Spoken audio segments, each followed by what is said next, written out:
It changed television forever. It broke barriers that no sitcom had broken before. And behind the laughter, secrets were buried that wouldn't surface for decades. These are 20 secrets about The Cosby Show hidden for years. And the bonus, a moment so powerful it rewrote the rules of prime time. Let's pull back the curtain. Number 20. The network didn't want a black family. Sitcom. First of all, a round of applause for the First Lady of Poultry, Claire Huxtable. 051 to 100. When Bill Cosby pitched The Cosby Show to National Broadcasting Company in 1983, executives were terrified. They told him flat out that sitcoms about black families didn't work, that white audiences wouldn't watch, that advertisers wouldn't buy time. They pointed to failed shows, declining ratings, and focus group data that suggested America wasn't ready. Cosby didn't back down. He'd already conquered stand-up, already proven himself in I Spy, and he knew what he wanted to create. A show about an upper-middle-class black family that didn't rely on stereotypes or poverty narratives. A family that was educated, successful, and loving. National Broadcasting Company was desperate for a hit, so they reluctantly took the gamble. They gave him a limited episode order, minimal promotion, and a terrible Thursday night time slot which they assumed would bury it quietly. But when the pilot aired in September 1984, something unexpected happened. The ratings were massive. White families, black families, everyone tuned in. By the end of season 1, The Cosby Show was the #1 show in America, and it stayed there for 5 consecutive years. It succeeded despite the network's fears. It shattered them completely, proving that great storytelling transcends race and that audiences were starving for something different. Number 19. Felicia Rashad was pregnant, and they hid it brilliantly. We were all happy that she was pregnant, but it wasn't like a huge thing. The bigger she got, the funnier it got. Why are these bags blocking her? Stop it. Felicia Rashad played Claire Huxtable with elegance, strength, and impeccable style. But during season 3, she faced a challenge that could have derailed her character entirely. She was pregnant in real life, and the show's creators decided not to write it into the storyline. Claire already had 5 children, and adding another didn't fit the narrative they'd built, so they had to hide it, and the costume department went into overdrive. They dressed Rashad in oversized blazers, long coats, and flowing dresses. They positioned her behind furniture, had her carry large handbags and briefcases in front of her stomach, and shot scenes where she was seated whenever possible. The camera angles changed too, favoring close-ups of her face rather than full body shots. In one episode, she spends almost the entire runtime sitting at the kitchen table, her midsection completely obscured. The crew became masters of visual misdirection, blocking scenes so carefully that most viewers never noticed. Rashad gave birth between seasons, returned to set weeks later, and the show continued as if nothing had happened. It was a logistical magic trick pulled off episode after episode, proving that sometimes the best secrets are the ones hiding in plain sight. Number 18. The sweaters became a cultural phenomenon. By accident. Why Dr. Huxtable wore those sweaters? Cliff Huxtable's sweaters were loud, colorful, and absolutely unforgettable. Geometric patterns, clashing colors, designs that seemed to defy all fashion logic. They became iconic, spawning merchandise, Halloween costumes, and eventually their own Wikipedia page. But Bill Cosby didn't choose them. He hated them at first. The costume designer, Sarah Lemire, brought in a collection of bold, abstract sweaters from small designers and vintage shops, believing they'd make Cliff feel warm, approachable, and distinctly individual. When Cosby saw them, he balked. He thought they were too much, too ridiculous, not befitting a successful doctor. But Lemire convinced him to try just one for the pilot. The audience response was immediate and overwhelmingly positive. People loved how the sweaters made Cliff feel real, like a dad who didn't care about being fashionable, just comfortable. So they kept going, finding more outrageous designs each season. By year 3, fashion magazines were writing about them. Designers were copying them. And Cosby, who'd resisted from the start, realized the sweaters had become armor, a visual signature that made Cliff Huxtable instantly recognizable. What started as a costume designer's gamble became one of television's most enduring fashion statements, proving that sometimes the strangest choices become the most memorable. Number 17. Malcolm Jamal Warner almost quit after season 2. Malcolm Jamal Warner was only 14 when he was cast as Theo Huxtable, the lovable, underachieving son. He handled the fame remarkably well at first, showing up on time, knowing his lines, and charming audiences with his natural charisma. But by season 2, the pressure started crushing him. He was recognized everywhere, couldn't usually go to school, and couldn't hang out with friends without being mobbed. Paparazzi followed him. Tabloids made up stories. And on set, the expectations kept rising. Directors wanted more. Writers gave him heavier storylines, and Cosby pushed him to be better, sharper, funnier. Warner started showing up late. He'd forget lines, seem distracted, and one day he didn't show up at all. Producers found him sitting in his trailer, head in his hands, saying he couldn't do it anymore. He was exhausted, overwhelmed, and desperate for an everyday teenage life. Cosby sat with him for hours, not as a boss, but as a mentor.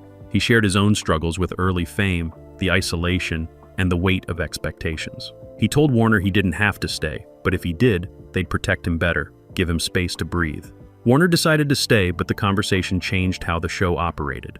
They reduced his shooting days, hired tutors who actually cared, and gave him breaks between seasons. It wasn't perfect, but it was enough to keep him from walking away. Number 16. Tempest Bledsoe was terrified of Bill Cosby. All the way to Baltimore. What were you thinking? I wasn't thinking. You got that right. Tempest Bledsoe was only 10 years old when she auditioned for the role of Vanessa Huxtable. She was nervous, shy, and completely intimidated by Bill Cosby, a comedy legend who seemed larger than life. When she got the part, she thought the fear would fade, but it didn't. For the first 2 seasons, she could barely look Cosby in the eye. She'd rehearse her lines alone, terrified of making mistakes in front of him.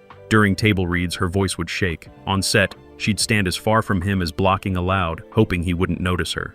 And Cosby, he absolutely noticed. But instead of calling her out or pushing her harder, he softened. He started talking to her between takes, asking about school, about her hobbies, making jokes that had nothing to do with the show.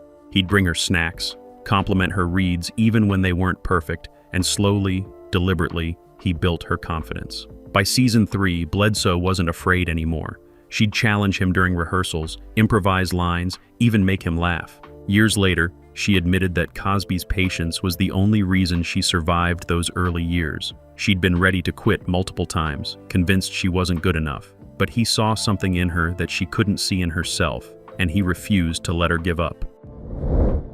Number 15. The show tackled serious issues networks. Tried to block.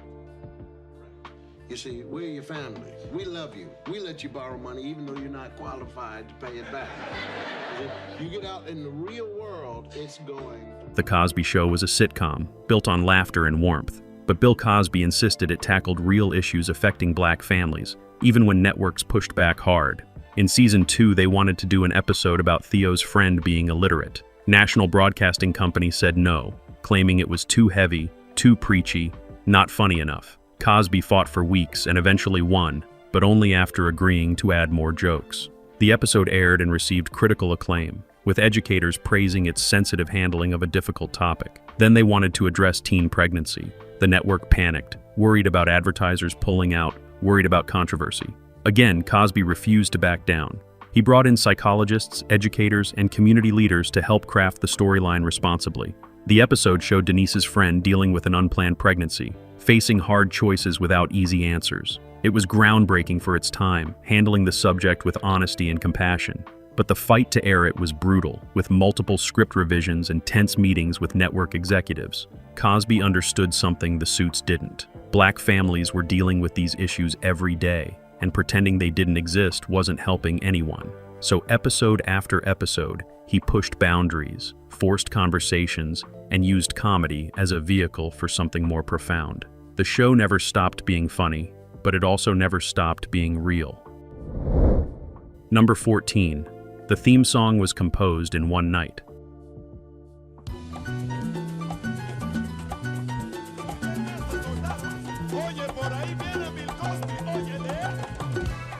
The opening theme of The Cosby Show, that upbeat, jazzy melody, became instantly recognizable, but it almost didn't exist. The show was weeks from premiere, and they still didn't have a theme song. Bill Cosby wanted something jazzy, something that reflected his love of music and set the tone before a single line was spoken. The network suggested using a popular song, something already established to save time and money. Cosby refused. He wanted original music, something that belonged only to the Huxtables. So he called in composer Stu Gardner, a jazz musician he'd worked with before, and gave him an impossible deadline. One night, Gardner went into the studio at 8 p.m. with a piano, a drum machine, and a head full of ideas. He worked through the night, experimenting with melodies, trying different rhythms, layering sounds until something clicked. By 6 a.m., he had it. A bright, bouncing theme that felt both sophisticated and playful, perfectly capturing the show's spirit. He called Cosby, played it over the phone, and Cosby said yes immediately. No notes, no changes, just pure instinct. The theme was recorded, mixed, and delivered just days before the pilot aired. And that melody, created in a single desperate night, became one of television's most beloved openings, proving that sometimes the best work happens when there's no time to overthink. Number 13. Keshia Knight. Pulliam was cast at age 4 and changed everything. Mommy said that she heard that she thinks that you're cute. Who? Mommy! Mommy said that she heard that. When casting began for Rudy Huxtable, the youngest child, producers wanted someone around 7 or 8 years old, someone who could handle scripts and hit marks reliably. Then Keshia Knight Pulliam walked in. She was only 4, tiny, and completely fearless. During her audition, she didn't just read lines. She performed, bringing energy and personality that left everyone in the room stunned.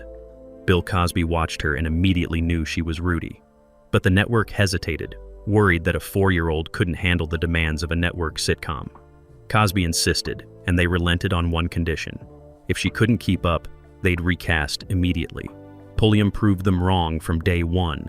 She memorized lines faster than adult actors, nailed comedic timing that seemed impossible for her age, and brought a natural charm that audiences couldn't resist. Directors started writing more scenes for Rudy because Pulliam made everything better. She'd improvise reactions, deliver lines with unexpected inflections, and her chemistry with Cosby was magical. By the end of season 1, she was nominated for an Emmy, becoming the youngest actress ever nominated at that time. What was supposed to be a small supporting role became central to the show's heart, and Pulliam, barely old enough for kindergarten, carried it effortlessly. Number 12. The Huxtable house wasn't in Brooklyn. Every episode established the Huxtables as a Brooklyn family, firmly rooted in New York City. Cliff worked at a hospital in Manhattan, the kids went to schools in the borough, and references to Brooklyn were constant. But the actual house used for exterior shots wasn't in Brooklyn at all. It was in Greenwich Village, Manhattan, at 10 St. Luke's Place, one of the most picturesque streets in the city. Producers chose it because the brownstone facade was perfect, exactly the look they needed for an upper-middle-class family home. They figured no one would check, that the establishing shots would blend seamlessly with the studio-filmed interiors. And for years, no one noticed. But then fans started visiting, tracking down the location, taking photos on the stoop. They'd tell friends they'd been to the Huxtables' Brooklyn home, not realizing they'd actually been in Manhattan the entire time. The secret didn't come out until years later when a location manager mentioned it in an interview. By then, the house had become a tourist attraction, with people lining up daily to recreate the opening credits. The owners eventually had to put up a polite sign asking visitors to respect their privacy. It was a small continuity error that grew into a cultural landmark, proving that sometimes fiction becomes more real than reality itself. Number 11. Lisa Bonet's exit was messy and covered up. Mom, Dad, I had those pizzas and those tables so quick I made $20 in tips tonight. Now, I know I've been borrowing a lot of money from you guys lately, and so I want you. Lisa Bonet played Denise Huxtable, the free-spirited second daughter who became a breakout character.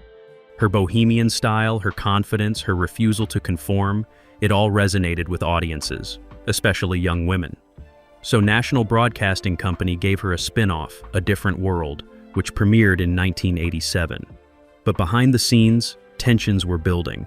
Bonet clashed with Bill Cosby over creative direction, over her image, and over her choices outside the show. She posed for magazines in ways Cosby found inappropriate for the family-friendly brand. She dated musicians he disapproved of. And when she got pregnant in real life by rock star Lenny Kravitz, everything exploded. Cosby wanted her to hide the pregnancy, to keep it quiet until after the season wrapped.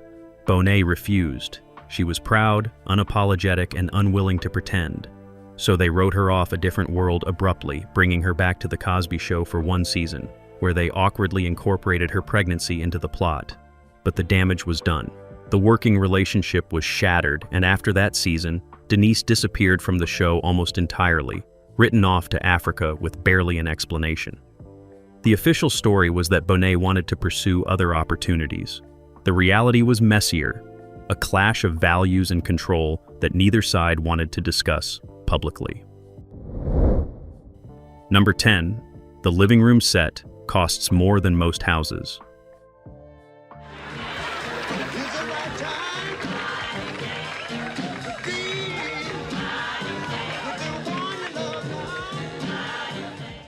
The Huxtable living room became one of the most recognizable sets in television history. The warm earth tones, the African art on the walls, and the eclectic mix of furniture that somehow worked perfectly together. But what audiences didn't know was just how expensive it all was. The set designers didn't use cheap props or mass-produced furniture. They filled the space with genuine African artifacts, original artwork, and custom-made pieces that cost thousands of dollars each. Bill Cosby insisted on authenticity, wanting the Huxtable home to reflect absolute Black excellence and cultural pride. He personally approved every painting, every sculpture, every piece of fabric. The total cost of dressing that single set exceeded $200,000, more than the average American home was worth. In 1984, National Broadcasting Company executives nearly had heart attacks when they saw the bills, but Cosby didn't budge. He argued that if they wanted the show to feel real, to represent an upper-middle-class Black family authentically, they couldn't cut corners. The investment paid off. Critics praised the show's visual richness, and Black families saw themselves reflected on television in ways they had never seen before. That living room wasn't just a set, it was a statement, a declaration that Black homes could be beautiful, cultured, and worth celebrating. Number 9. Sabrina LaBeouf felt invisible among the cast. And I feel so blue. The flowers have died. There is no more to do.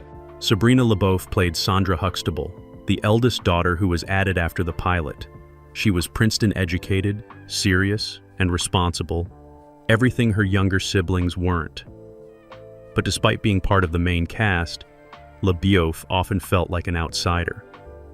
The writers gave her fewer storylines, less screen time, and when she did appear, her scenes were usually brief and forgettable.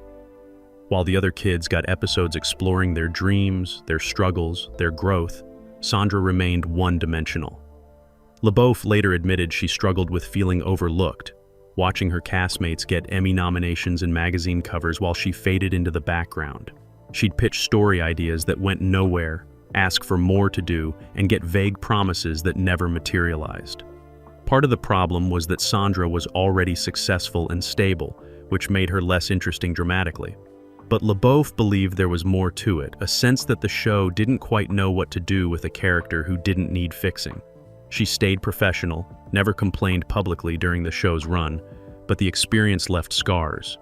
Years later, she spoke candidly about feeling invisible on one of America's most watched shows, a painful irony that still haunts her.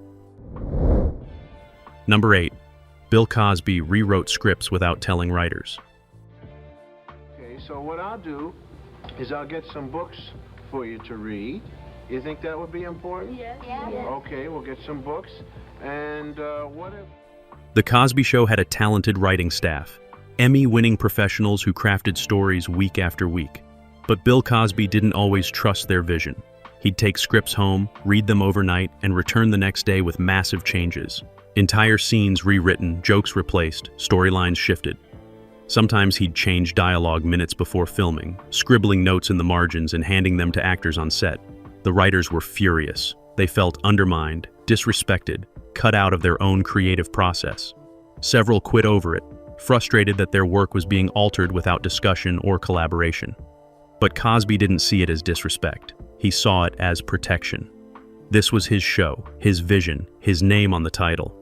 He'd lived the experiences he wanted to portray, understood the nuances of Black family life in ways he felt the predominantly white writing staff couldn't fully grasp. So he rewrote, adjusted, and fine-tuned until every episode felt authentic to him. The tension created two camps on set, those who respected Cosby's hands-on approach and those who resented it deeply. But the results were undeniable. The show felt personal, lived in, real. Because in many ways it was Cosby's autobiography disguised as fiction. Number 7. The show saved National Broadcasting Company from bankruptcy. In 1984, the National Broadcasting Company was dying. The network was hemorrhaging money, losing viewers to ABC and CBS, and facing serious discussions about whether it could survive.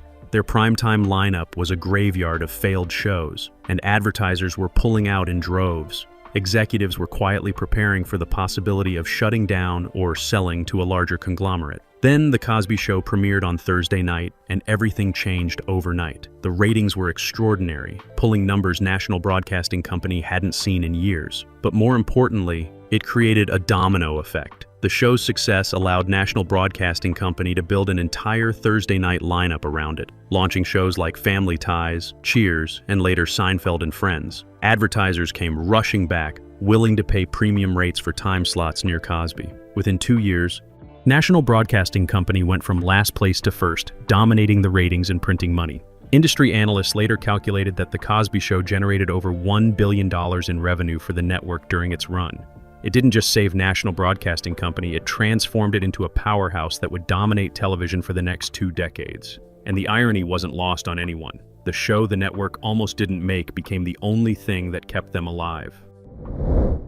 Number 6. Phylicia Rashad and Bill Cosby clashed constantly on screen. Cliff and Claire Huxtable had one of television's healthiest marriages, built on mutual respect, humor, and genuine affection. But behind the scenes, the actors playing them fought constantly. Phylicia Rashad was a classically trained actress who approached every scene with precision and preparation. Bill Cosby was a comedian who trusted his instincts and improvised freely. Their methods clashed immediately. Rashad wanted to rehearse, to block scenes carefully, to understand character motivations. Cosby wanted to feel it in the moment, to play off energy, to let things unfold naturally. During table reads, they'd argue about line delivery, about timing, about intention. Directors learned to give them space, letting them work through disagreements before filming. Sometimes the tension helped, adding a spark to their scenes that felt electric. Other times it made shooting painful, with takes ruined by visible frustration. Cast members would joke about needing referee whistles when Cliff and Claire rehearsed together. But despite the clashes, or perhaps because of them, their on-screen chemistry was undeniable. The push and pull between Rashad's discipline and Cosby's spontaneity created something neither could have achieved alone. They never became close friends, but they respected each other's talent enough to make it work. Number 5. The show's ratings dropped when it addressed real racism. The Cosby Show carefully balanced comedy with social commentary, but in season 6, they crossed a line that made audiences uncomfortable.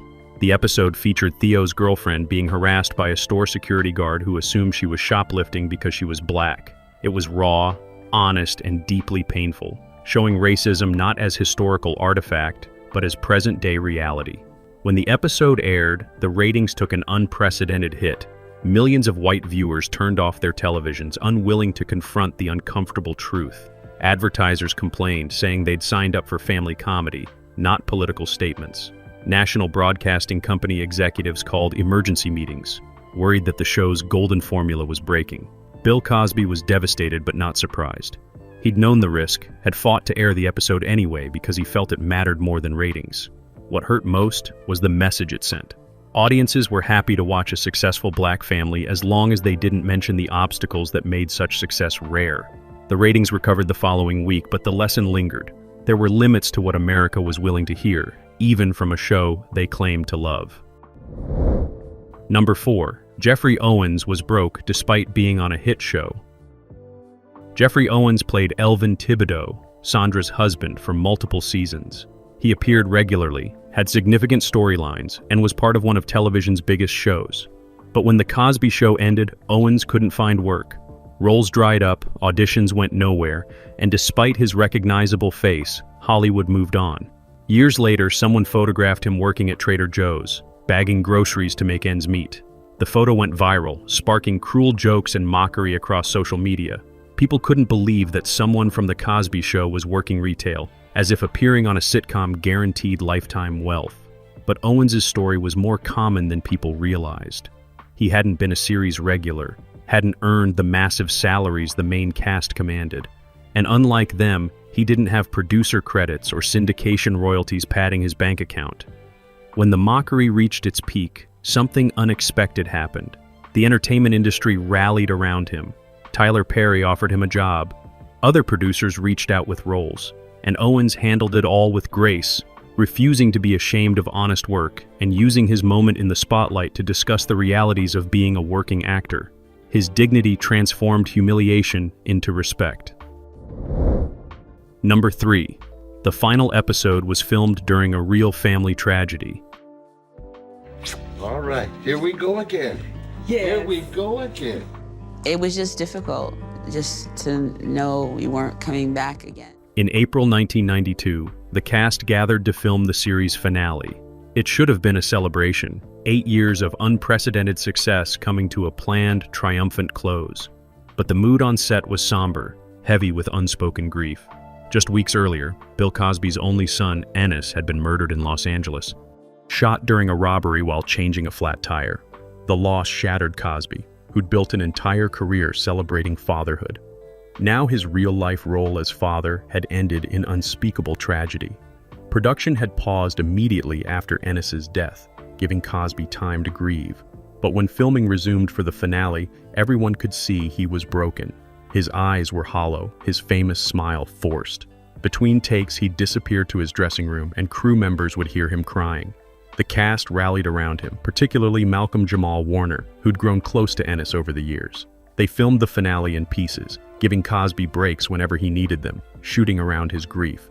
When the cameras finally stopped rolling, there were no celebrations, no wrap party, just quiet goodbyes and the knowledge that this ending, meant to be joyful, would forever be shadowed by real loss. The show that celebrated family ended with a father's heart irreparably broken. Number 2. The syndication deal made everyone rich except the kids. When The Cosby Show ended, the syndication deals began. The show was worth billions, airing multiple times daily across hundreds of channels worldwide. Bill Cosby, as creator and star, made a fortune. Felicia Rashad negotiated points and earned millions. Even producers and writers got residuals that set them up for life. But the child actors, Malcolm Jamal Warner, Tempest Bledsoe, and Keshia Knight Pulliam, got almost nothing. Their contracts, signed when they were minors, didn't include syndication clauses. Their parents or guardians had agreed to terms that seemed generous at the time but didn't account for the show's massive afterlife. While episodes continued generating revenue for decades, the kids who'd grown up on screen saw none of it.